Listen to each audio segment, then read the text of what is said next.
Okay sir, okay. Hello my dear students, तो पिछले class में हमारी बातचीत यहीं पे ख़त्म हुई थी इन सेंटर पे, और आज के लेक्चर में हम लोग इसको कंटिन्यू करेंगे और कोशिश करेंगे कि ये चैप्टर को कंप्लीट कर दिया जाए। ओके, चलिए स्टार्ट करते हैं। ऑलरेडी हम देख चुके हैं इन सेंटर क्या होता है। Angle bisector, yes yes yes yes, point of intersection of angle bisector को इन सेंटर बोलते हैं। ये ऑलरेडी हम लोग पिछले क्लास में देख चुके हैं। एंगल बाइसेक्टर कंकरेंट जिस पॉइंट पे होता है, मतलब एक ही बिंदु से पास करता है, उसको क्या कहा जाता है? Incentre, right. Coordinate of incentre हम ऑलरेडी देख लिए। हम बोले इसका फॉर्मूला आपको याद करना पड़ेगा, बाकी का याद करो या ना करो, इसका तो करना ही पड़ेगा। ये भी हम देख लिए थे एंगल बाइसेक्टर थ्योरम कि जो इन सेंटर होता है वो एंगल बाइसेक्टर को किस रेशियो में डिवाइड करता है? एडजेसेंट साइड के sum with respect to opposite side. Yes, adjacent side का sum with respect to opposite side. Incentre का डेफिनेशन हम लोग इन सर्कल के थ्रू भी दे सकते हैं। एक सर्कल आप बनाइए जो सारे साइड्स को टच करके जाएगा, उसका जो सेंटर होगा उसको हम लोग इन सेंटर बोलते हैं, और वो जो सर्कल होता है उसको हम लोग बोलते हैं इन सर्कल। और ये क्वेश्चन हम लोग करते हैं। चलिए इसको बनाया जाए। Two vertices of a triangle, three vertices.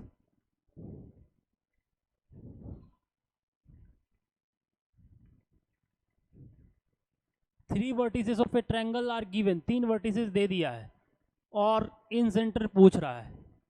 चलिए सबसे पहला काम हमको क्या करना चाहिए? सबसे पहला काम ABC निकाल लेना है।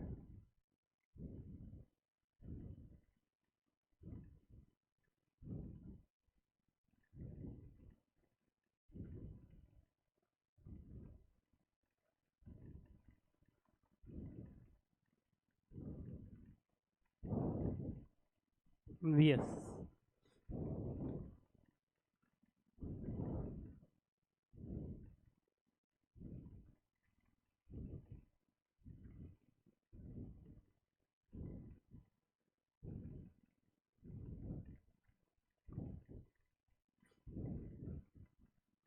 तीनों कोऑर्डिनेट मैंने डिफाइन कर दिया। अब डिस्टेंस फार्मूला से सबसे पहले ABC निकाल लेते हैं।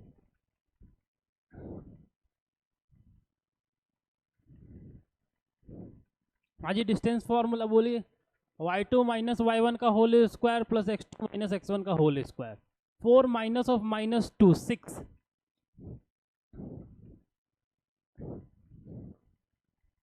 -2 माइनस 4 माइनस 6 अगेन 6, -6 का स्क्वायर लिखें या 6 का स्क्वायर लिखें एक ही बात है। तो यहां से आ गया 6√2, ए भी निकल गया। अब हम BC निकालते हैं। y2 माइनस y1,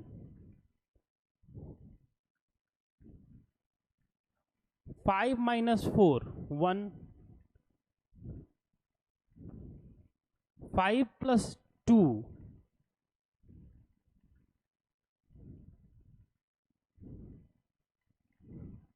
और यहां पे आ गया 49, दैट इज 50।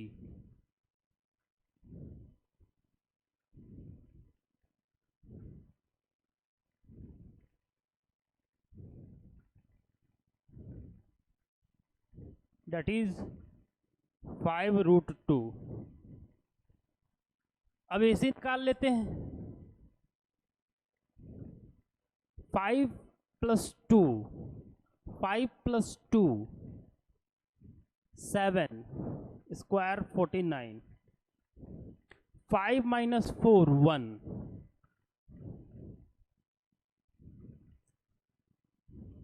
5√2। चलिए, इसका मतलब ये ट्रायंगल आइसोसेलेस है, दो साइड इक्वल आ रहा है। ओके, अब कोऑर्डिनेट मेंशन किया जाए भाई। ए का कोऑर्डिनेट क्या है? 4, -2। बी क्या लिए? -2, 4। सी क्या लिए? 5, 5। अच्छा BC का कितना है भाई 5√2, मतलब इसकी लेंथ जो कि स्मॉल ए होगा उसकी लेंथ कितनी आ गई 5√2। AC कितना आया है जी 5√2। C की वैल्यू दैट इज AB कितना आया 6√2।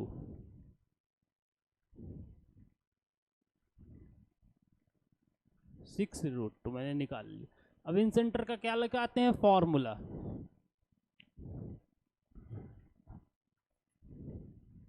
क्या था भाई बताइए, AX1 okay, then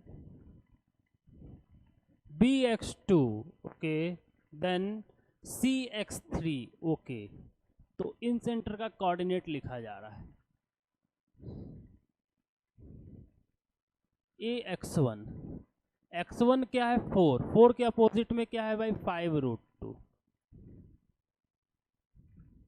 plus AX1 के बाद क्या है BX2 5√2 into -2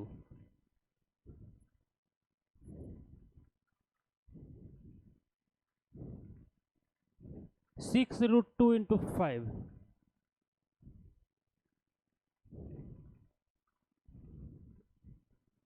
upon A plus B plus C।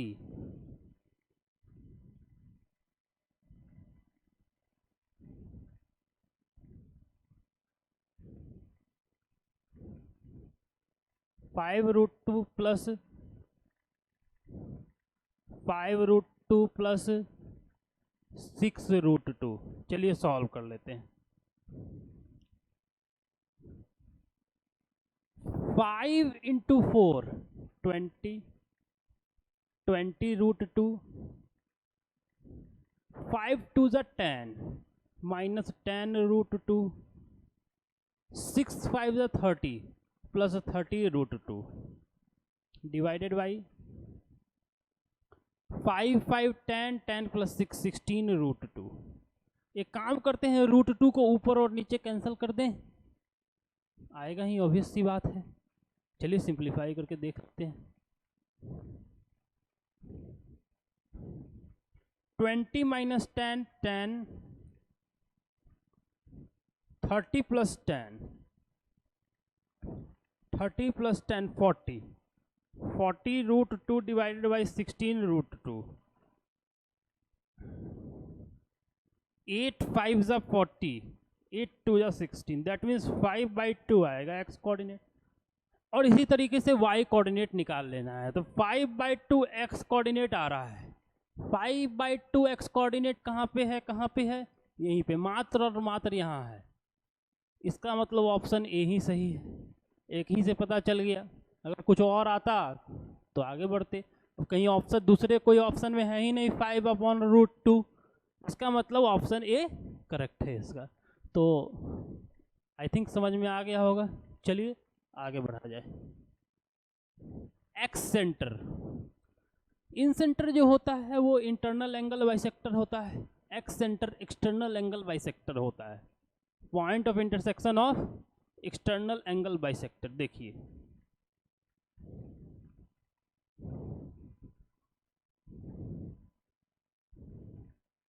ये एक ट्रायंगल है ABC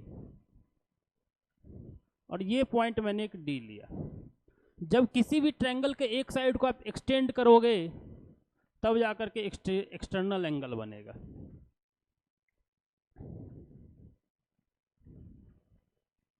ओके, क्या बनेगा जी, external angle. Okay, external angle का बाइसेक्टर,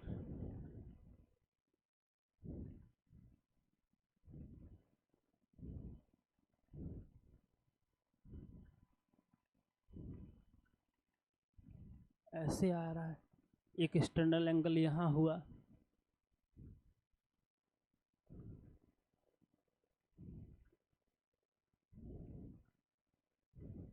एक्सटर्नल एंगल आपको यहाँ बन रहा है, इसका बाइसेक्टर ऐसे आ रहा है। ओके, और तीसरा, तीसरा का इंटरनल, ओके, इसका मतलब कि एक्स सेंटर में एक्सटर्नल एंगल बाइसेक्टर तो लेते हैं, लेकिन दो एक्सटर्नल एंगल और एक इंटरनल एंगल, तीनों एक्सटर्नल एंगल का बाइसेक्टर मीट नहीं कर सकता है। तीनों का मीट कैसे करेगा? एक इधर लिए, एक इधर लिए, इसका लोगे इधर आ जाएगा। ठीक है, तो दो एक्सटर्नल एंगल लेना होगा और एक इंटरनल लेना होगा, तब जाकर के आपको पॉइंट ऑफ इंटरसेक्शन मिलेगा। और यही जो पॉइंट ऑफ इंटरसेक्शन है, इसी को हम लोग क्या बोलेंगे? Excentre. चलिए, the point of concurrence of one internal angle bisector, very good, सही बात है, one internal angle bisector and two external angle bisector, और दो एक्सटर्नल एंगल बाइसेक्टर रहेगा, इसको हम लोग क्या बोलते हैं जी? उस पॉइंट ऑफ इंटरसेक्शन को एक्स सेंटर कहा जाता है। क्या कहा जाता है? X centre. बिल्कुल, नोट कर लीजिएगा इसको, ठीक है, नोट कर लो अपने कॉपी में और आगे प्रोसीड करते हैं। जैसा कि यहाँ पे दिखाने की कोशिश की जा रही है, इस डायग्राम में देखिए कि ये वाला एक्सटीरियर एंगल हुआ इसका बी का, ये वाला एक्सटीरियर एंगल हुआ सी का, इसका इसका पॉइंट ऑफ इंटरसेक्शन, और एक इंटरनल एंगल का पॉइंट ऑफ इंटरसेक्शन देख पा रहे हैं आप? यहाँ मिलता है, इसको हम लोग क्या बोलते हैं? X centre. क्या बोलते हैं? X centre. तो इसका मतलब एक्स सर्कल भी होगा, बिल्कुल होगा, एक ऐसा सर्कल जो तीनों साइड को टच करके जाए, एक सर्कल बनेगा ऐसे, इसको हम लोग एक्स सर्कल बोलेंगे। क्या बोलेंगे जी? Excircle. ये सर्कल आपको साइड के ट्रायंगल को बाहर से टच करता है, बाहर, अंदर वाला नहीं टच हो रहा है। देखिए, इसको एक्सटेंड किए, इसको एक्सटेंड किए और इसके बाहर ऐसे। अब इस हिसाब से अगर देखा जाए तो तीन एक्स सेंटर पॉसिबल है, बिल्कुल तीन पॉसिबल है। कैसे कैसे भाई? एक यहां पे भी बन सकता है,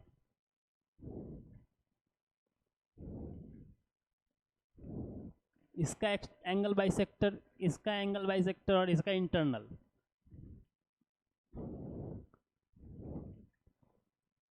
तो यहां पे भी एक सर्कल बन सकता है।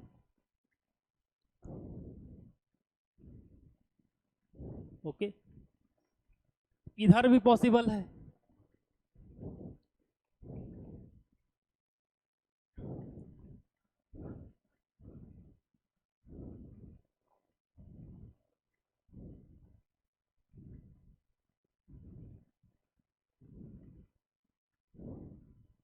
देखिए, देख पा रहे हैं आप? तो इसका मतलब तीन एक्स सर्कल पॉसिबल है, तो तीन एक्स सेंटर होगा। यस, इन सेंटर होता है 1, लेकिन एक्स सेंटर होता है 3। इसको इंडिकेट करते हैं हम लोग I1, I2, I3 से। ये नहीं कि EX ये E से करेंगे, नहीं, ऐसा मत सोचना कि इन सेंटर को I से करते हैं क्योंकि I से स्टार्ट होता है, एक्स सेंटर E से स्टार्ट हो रहा है तो E से करेंगे, नहीं। इसको भी I1, I2, I3 से ही इंडिकेट किया जाता है। इसका मतलब इसको भी I से ही नेमिंग किया जाता है, बस यहाँ पे 1 2 3 लगाना जरूरी है। कौन वाला पहला होगा, कौन दूसरा होगा, ये आपके ऊपर है। मन करे तो इसको I1 ले लो, मन करे तो इसको I1 ले लो, क्या फर्क पड़ता है? समझ में आ रही है बात? Very good. दो इंटरनल और एक external. Feature of x centre, x centre का कोऑर्डिनेट कैसे निकालते हैं? कह कि जिसका एंगल बाइसेक्टर इंटरनल वाला ले रहे हो, ध्यान से, जिसका एंगल बाइसेक्टर इंटरनल वाला ले रहे हो, उसके अपोजिट साइड में माइनस लगा देना, या उसके कोऑर्डिनेट में माइनस लगा देना। ओके, कोऑर्डिनेट में कि साइड में? साइड में लगाना, कोऑर्डिनेट में नहीं, साइड में। जैसे कि देखिए यहाँ पे इसका हम ले रहे हैं, तो इस एंगल का इंटरनल बाइसेक्टर अपोजिट साइड से ये आ रहा है, इस वर्टेक्स का अपोजिट साइड से ये आ रहा है, तो यहाँ पे ए नहीं होकर के माइनस ए होगा। क्या होगा जी? ए नहीं होकर के क्या होगा? माइनस ए होगा। Very good. तो क्या लिखेंगे? तो I1 बराबर लिखेंगे माइनस ए एक्स वन, ए नहीं माइनस है, बाकी सारा चीज बिल्कुल सेम, बाकी जो इन सेंटर का फॉर्मूला है वही रहेगा, B X two C X three divided by minus A plus B plus C, ये हो गया आई वन। आई टू क्या होगा,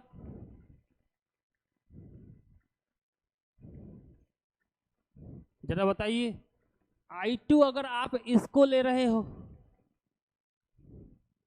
इस वाले को, तो ये बी के अपोजिट जा रहा है, बी का इंटरनल एंगल ले रहे हैं, तो यहाँ पे बी का चीज नेगेटिव हो जाएगा। A X one minus B X two plus C X three divided by A minus B plus C, ये होगा।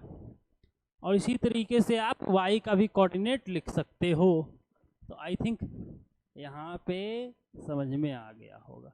X centre I one opposite of angle A, angle A के अपोजिट वाला, ये angle A है इसके opposite वाला, ये angle A है इसके अपोजिट वाला। क्लियर है बात? तो अपोजिट वाला मतलब ए का जो साइड है उसमें वो क्या करना होगा, माइनस ए से रिप्लेस। ओके, चलिए आगे बढ़ते हैं।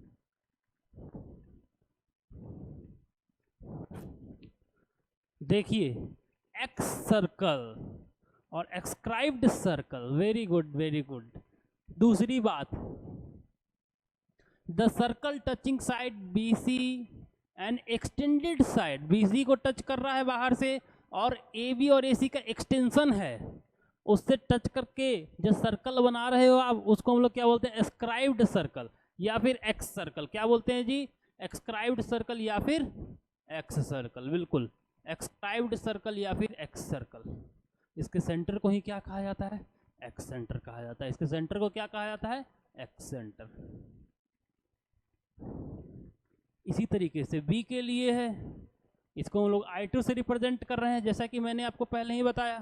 3 होगा तो I1 I2 I3। उसी तरीके से सी के लिए भी कर सकते हो आप, देख पा रहे हो, ठीक है। यहाँ पे किसका एक्सटेंशन लिया गया है, ए बी और बी सी का, यस। ये किसके अपोजिट है, बी के। और इसी तरीके से आप क्या लिख सकते हो, सी के लिए भी। ये देखिए बी का कोऑर्डिनेट है, बी वाला माइनस कर दिया गया दोनों जगह पे, देख पा रहे हैं आप। Very good very good. चलिए आगे बढ़ते हैं। हाँ जी, एक एक चीज नोट करना है, ठीक है। अगर आपको थोड़ा सा फास्ट लग रहा होगा तो आप वीडियो को पॉज करके नोट कर लीजिएगा, ठीक है। वैसे मैं ऑलरेडी आपको बता दिया कि 3 सेंटर होगा तो 3 एक्स सेंटर मिलेगा, I1 I2 I3। देखिए थर्ड वाले में सी की जगह माइनस सी लिखा गया है, बस इतना ही का चेंज है। If the coordinate of the midpoint of the side of a triangle, find x center opposite of vertex A। Okay, question ऐसा है कि एक ट्रायंगल है ABC, इसका मिड पॉइंट दे दिया गया आपको, कितना कितना भाई, 1,1, 2, -3,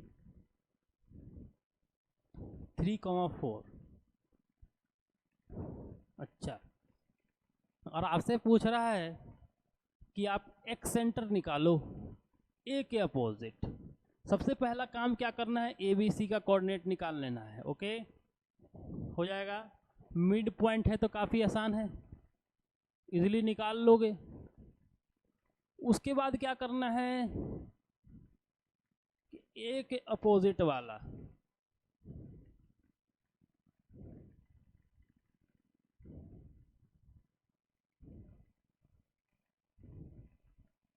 मतलब यहाँ पे कहीं नीचे में बन रहा होगा, ये आपसे पूछ रहा है I1। कैसे निकालोगे, सबसे पहले ABC का कोऑर्डिनेट निकालना है, फिर क्या निकालना है, फिर डिस्टेंस निकालना है, AB निकालना होगा, BC निकालना होगा और AC निकालना होगा। इस सब का नेमिंग करने के बाद ये आप जो BC निकाल लोगे, इसको A बोलोगे, इसको B बोलोगे, इसको C बोलोगे, ठीक है। इतना करने के बाद आप फॉर्मूला यूज करना I1 का, क्या था, एक जगह माइनस है, -AX1 plus BX2 plus CX3 divided by -A plus B plus C। ये कोऑर्डिनेट x1 y1, ये कोऑर्डिनेट x2 y2, ये कोऑर्डिनेट x3 y3।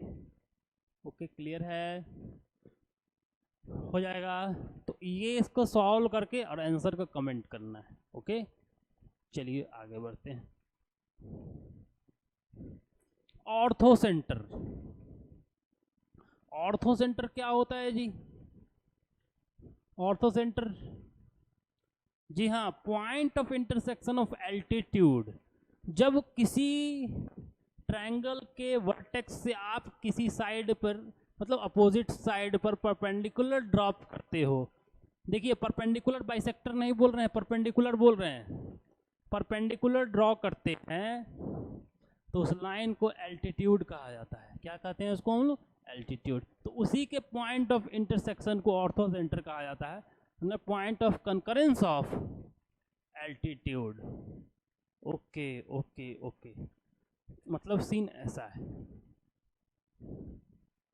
कैसा है भाई कि एक ट्रायंगल है ABC, ठीक है, इस पॉइंट से आप परपेंडिकुलर ड्रॉप यहाँ किए, इस पॉइंट से परपेंडिकुलर ड्रॉप यहाँ किए, इस पॉइंट से परपेंडिकुलर ड्रॉप यहाँ किए, तो ये जो पॉइंट बन रहा है इसी को क्या कहते हैं हम लोग? Ortho centre. क्या बोलते हैं? Ortho centre. क्लियर है? इसको इस लाइन का जिसको परपेंडिकुलर ड्रॉप किया इसको कहा जाता है altitude.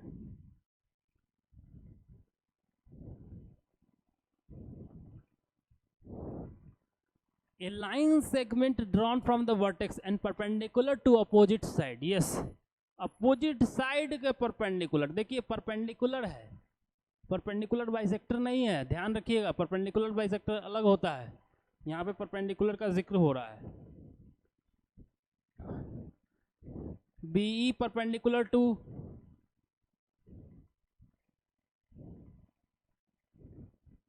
AC, CF perpendicular to AB, AD perpendicular to BC। इस सारे का पॉइंट ऑफ इंटरसेक्शन कंकरेंट होता है, एक ही पॉइंट से पास करेगा, उसको हम लोग ऑर्थो सेंटर बोलते हैं। देखो, अब ऑर्थो सेंटर का कोऑर्डिनेट निकालने का एक लंबा चौड़ा फॉर्मूला है, पहले वो आप देखिए।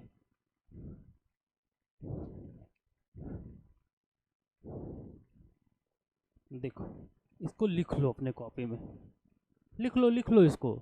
हाँ, H से रिप्रेजेंट रखिएगा, ऑर्थो सेंटर को किससे रिप्रेजेंट किया जाता है? H से। याद रखिएगा, ये हुआ ऑर्थो सेंटर। I से किसको रिप्रेजेंट करते हैं? इन सेंटर को। ओके,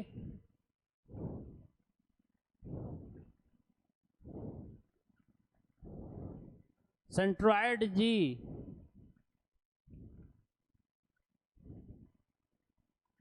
ये नेमिंग याद रखना है।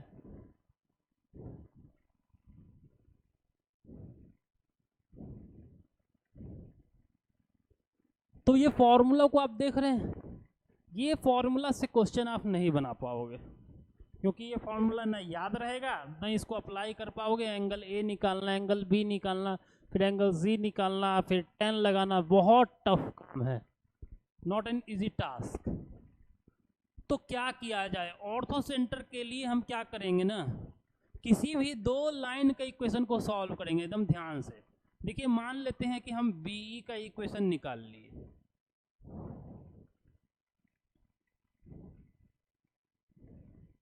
और एक कोई लाइन हम ले लेते हैं, दूसरा कोई भी लाइन मान लेते हैं, हम ले लिए ये CF,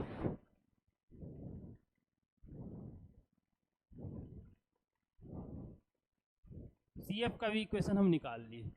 अब BE और जो CF है आप देख रहे हैं, ये लाइन और ये लाइन के इक्वेशन को जो सॉल्व कर लिए तो पॉइंट ऑफ इंटरसेक्शन मिल जाएगा।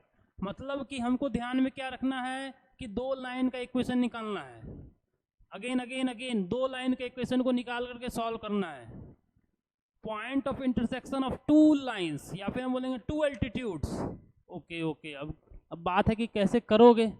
काफ़ी आसान है। अब जरा से देखिए, आपको ये कोऑर्डिनेट पता है, ये कोऑर्डिनेट पता है, इसका मतलब आपको AC का स्लोप पता है। ठीक है, लिख रहे हैं यहाँ पे AC, उसी हिसाब से B उस पर परपेंडिकुलर है तो उसका स्लोप आप निकाल लोगे। मान लेते हैं AC का स्लोप M1 आया, इसका स्लोप M है, M इंटू M1 बराबर -1, ये पता है, M निकल गया। ओके, तो उससे क्या हो जाएगा, जब B का स्लोप निकल गया तो उससे क्या होगा, तो B का कोऑर्डिनेट पता है। अच्छा, एक कोऑर्डिनेट पता है और स्लोप पता है, तो इसका इक्वेशन हम लिख पाएंगे। चलिए, इसका इक्वेशन हम लिख लिए। उसके बाद उसी तरीके से CF में भी करेंगे भाई। B का इक्वेशन हम जिस तरीके से लिखे, बिल्कुल सेम मेथड से CF निकालेंगे। कहाँ है भाई CF, यहाँ पे देखिए, कलर चेंज कर देते हैं।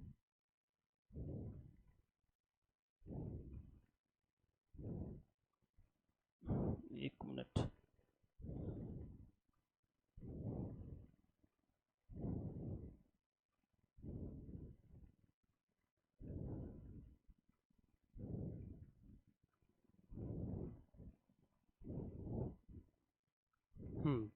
अब देख, CF का इक्वेशन कैसे निकालना है भाई। C कोऑर्डिनेट पता है, CF का स्लोप चाहिए, मान लेते हैं M2, इसका स्लोप पता होगा, बस उसी तरीके से निकाल लेंगे। अब आपके सामने दो एल्टीट्यूड का इक्वेशन आ गया, दोनों लीनियर है, दोनों को सॉल्व करना है, दोनों लीनियर है, दोनों को सॉल्व करना है। दोनों को सॉल्व करके जो पॉइंट ऑफ इंटरसेक्शन आएगा वही आपका क्या होगा, बिल्कुल बिल्कुल ऑर्थो सेंटर। ये फॉर्मूला अवॉइड करना है, किताब में नोट्स में लिख लीजिए, बस किताब में लिखा मिलेगा, आपको यूज़ कैसे करना है इसका कोई लॉजिक नहीं है। ठीक है, ये ना ये याद रहता है ना बच्चे इसको यूज़ कर पाते हैं। क्लियर है, दो इक्वेशन, दोनों को सॉल्व करिए बस। If triangle ABC is right angle triangle, then orthocentre coincide with right angle at B। Okay, कह रहा है कि अगर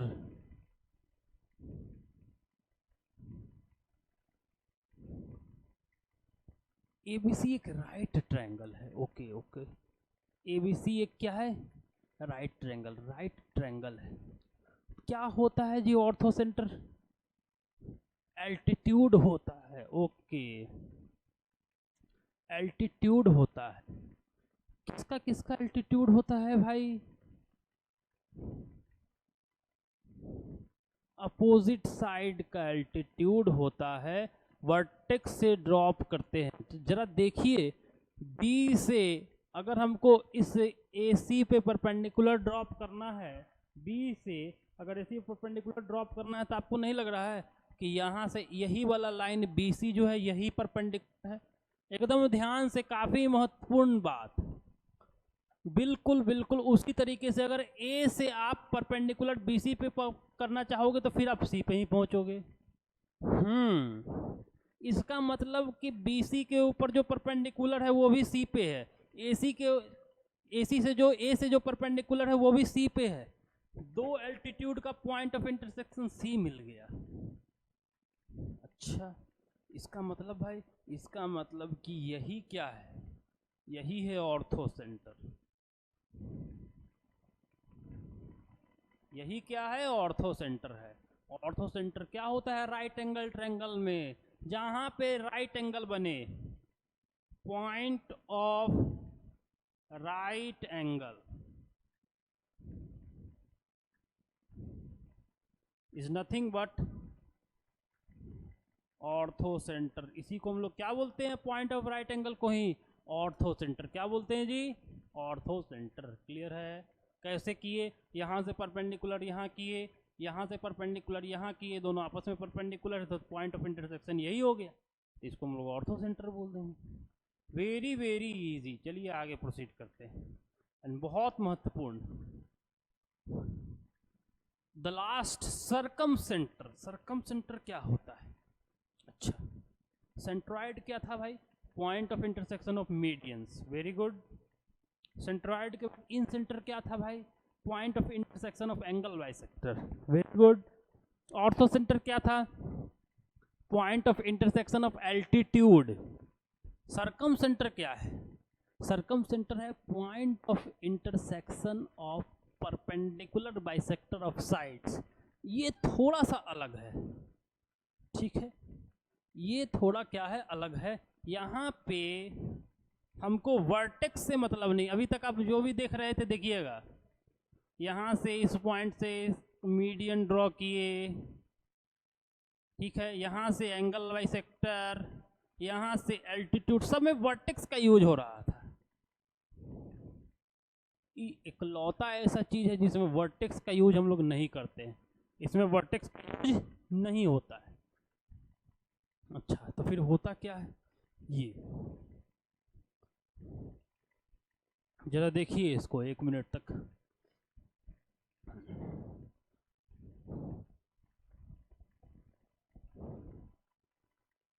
The perpendicular bisector of a side of a triangle is a line perpendicular side passing through its midpoint. Okay okay, कह रहा है कि point of intersection होगा परपेंडिकुलर बाइसेक्टर का। जैसे कि देखिए, एक लाइन सेगमेंट हम लिए, एक ट्रायंगल का साइड लिए ए बी। अब ए बी का परपेंडिकुलर बाइसेक्टर ड्रॉ करो, परपेंडिकुलर भी हो और इसको बाइसेक्ट भी करे, इसके ऊपर परपेंडिकुलर भी हो और इसको बाइसेक्ट भी करे। कोई जरूरी नहीं है कि ई लाइन सी से पास करेगा, जरूरी नहीं, पास करता ही नहीं है, इसीलिए इसमें वर्टेक्स का रोल नहीं होता है, ठीक है, याद रखिएगा। सरकम सेंटर में वर्टेक्स का कोई रोल नहीं है। तो एक ये, दूसरा ये, तीसरा ये, 3 परपेंडिकुलर बाइसेक्टर, 3 परपेंडिकुलर बाइसेक्टर का पॉइंट ऑफ इंटरसेक्शन को क्या कहते हैं हम लोग? सरकम सेंटर कहते हैं। क्या बोलते हैं? सरकम सेंटर। सरकम सेंटर अलग है, यहाँ पे हम लोग साइड का बाइसेक्टर निकालते हैं, point of intersection of side का बाइसेक्टर होता है, परपेंडिकुलर भी हो और उसको बाइसेक्ट भी करे। जी, देख पा रहे हैं? Represented by S. किससे रिप्रेजेंट किया जा रहा है सरकम सेंटर को? एस से। किससे रिप्रेजेंट कर रहे हैं? एस से। ओके, ठीक है, समझ में आ गया है ये बात? ओके, अब यहाँ देखिए, सरकम सेंटर का फॉर्मूला लिखा हुआ है, कोई काम का नहीं है, आप बस अपनी कॉपी में इसको नोट कर लीजिए, कॉपी में लिख लो, कॉपी में लिखा रहना चाहिए, कॉपी में लिख लीजिए, नोट कर लीजिए। अब देखिए, हम आपको बताते हैं कि निकालना कैसे है। यहाँ पे भी बिल्कुल वही काम करना है, 2 लाइन के इक्वेशन को सॉल्व करेंगे। क्या करेंगे जी? 2 लाइन के इक्वेशन को सॉल्व करेंगे। कैसे? मान लेते हैं हम इस वाले लाइन का इक्वेशन और इस वाले लाइन का इक्वेशन सॉल्व करना चाह रहे हैं, तो हमको सबसे पहले क्या लिखना होगा? Equation of S E. इसके लिए हमको क्या चाहिए?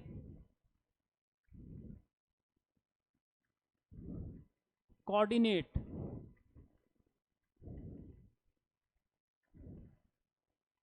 कोऑर्डिनेट किसका? Coordinate, coordinate of E and slope of S E. ध्यान से ध्यान से ध्यान से, ई का कोऑर्डिनेट कैसे निकालोगे भाई? दिया हुआ है ना, ए बी सी का कोऑर्डिनेट तो दिया हुआ है ना, और ई तो मिड पॉइंट है। मिड पॉइंट कैसे हुआ भाई? तो परपेंडिकुलर बाइसेक्टर का मतलब ही होता है 2 बराबर पार्ट में बांटना, तो ये हो गया मिड पॉइंट। मिड पॉइंट हुआ तो हम बोलेंगे बस ये है x1, ये है y1, ये है x2 y2, let us suppose, तो ये आ जाएगा x1 plus x2 y2, y1 plus y2 y2। बहुत सिंपल, ई का कोऑर्डिनेट मिल गया, मतलब एक काम तो हम कर दिए, ई वाला काम हो गया। अब स्लोप कैसे निकालोगे भाई? तो बोलेंगे लाइन परपेंडिकुलर भी तो है साइड पे, अच्छा, परपेंडिकुलर भी है, बिल्कुल बिल्कुल परपेंडिकुलर है। तो हो गया। परपेंडिकुलर हमको पता है, दो लाइन परपेंडिकुलर तो दोनों के स्लोप का प्रोडक्ट -1 होता है। तो यहां से हम क्या करेंगे कि सबसे पहले AC का स्लोप निकाल लेते हैं।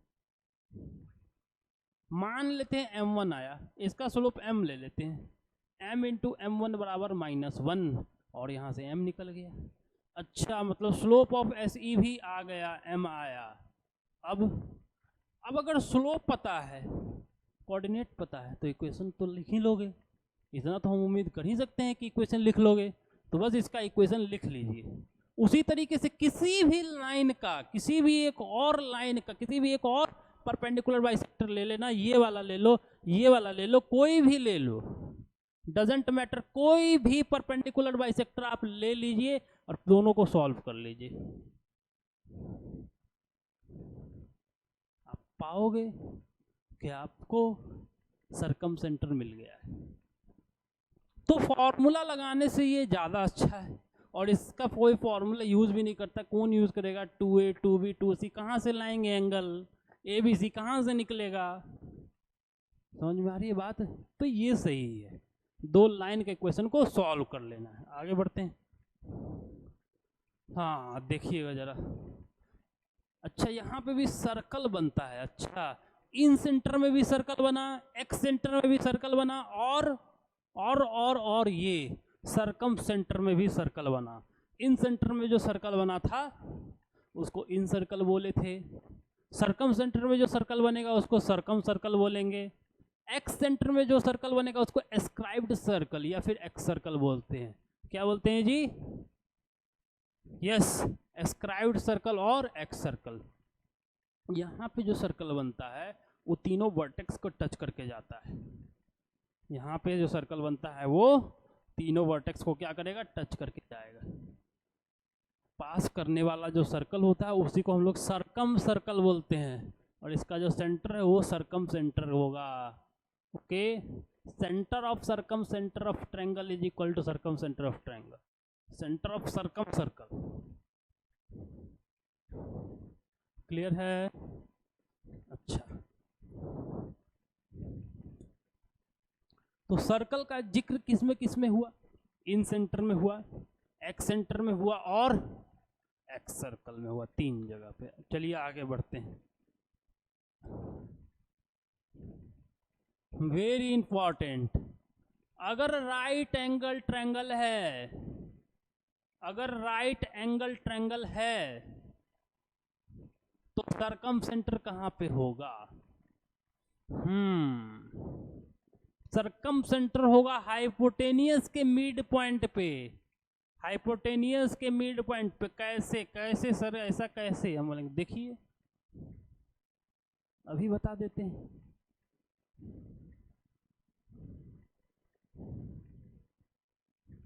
जरा देखिएगा,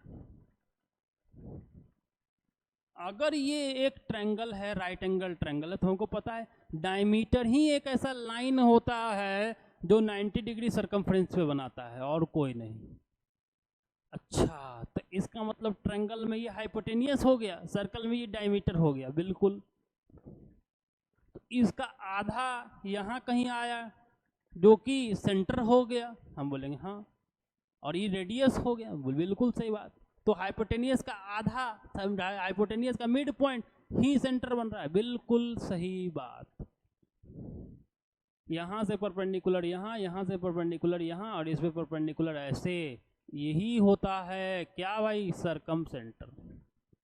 राइट एंगल ट्रायंगल में जिस पॉइंट पे राइट एंगल बनता है वो होता है ऑर्थो सेंटर, हाइपोटेनियस का मिड पॉइंट होता है सरकम सेंटर। याद रखना है। चलिए आगे बढ़ते हैं। In equilateral triangle all centre are at single point.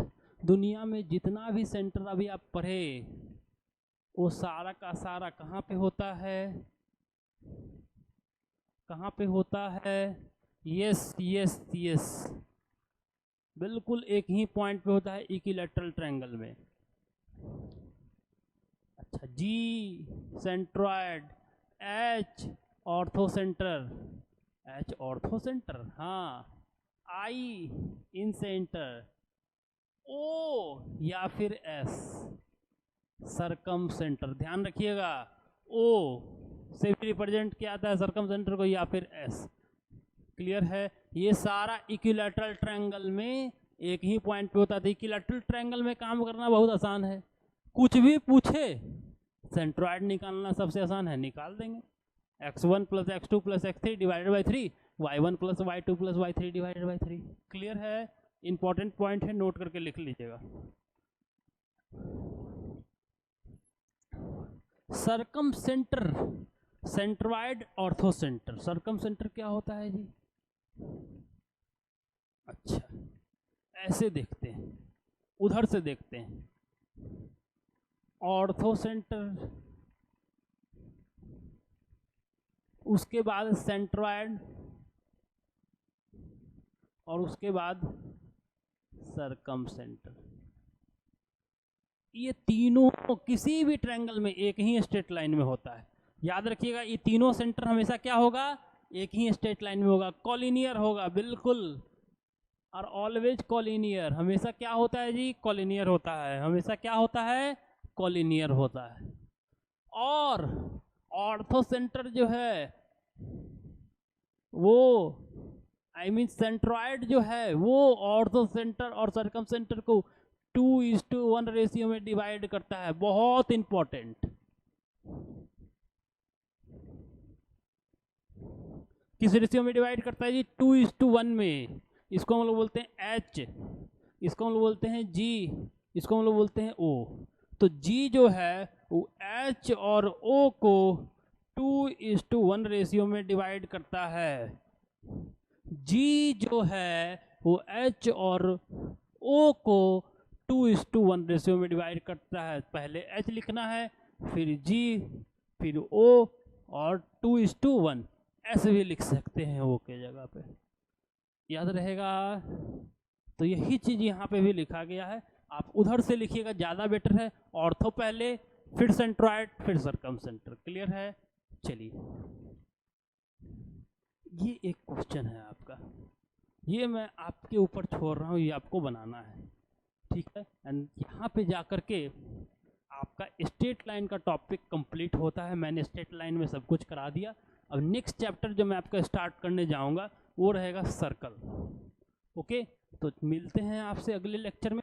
ये क्वेश्चन आपको करना है, नहीं ट्राई करिएगा, नहीं बनेगा तो नेक्स्ट क्लास में हम इसको डिस्कस कर लेंगे। आंसर जरूर कमेंट करके बताइएगा। ओके, तो चलिए मिलते हैं आपसे अगले क्लास में। नेक्स्ट क्लास में I am going to start circle chapter. तो चलिए, okay, bye and take care.